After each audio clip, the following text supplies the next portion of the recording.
Joo. Nimi? Mä oon Jesse Blomster. Mä oon 16V ja mä oon ammattikoulun ensimmäisellä luokalla. Mä harrastan lätkää, enkä tykkää hernekeitosta, enkä mistään muustakaan keitosta, enkä vihanneksista. Joo, mä oon tosi urheilullinen.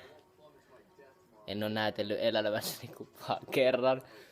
Ja sekin oli siis Ysin tansseissa, esitin sellaisen kuolemakohtauksen. Siihen valittiin 3 tanssiparia.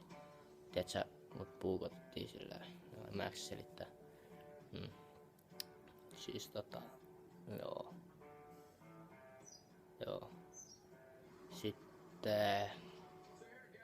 Mitä mä sit selitän? No sä oot sanonut, mistä sä tykkäät tälleen. Joo. Sit tää piti kestää 3 minuuttia. Mulla on kohta minuutit. Joo. Mulla on ollut 2 mopoa. Joo, mä asun Kellokoskella Tuusulassa. Vanha valtatie 126.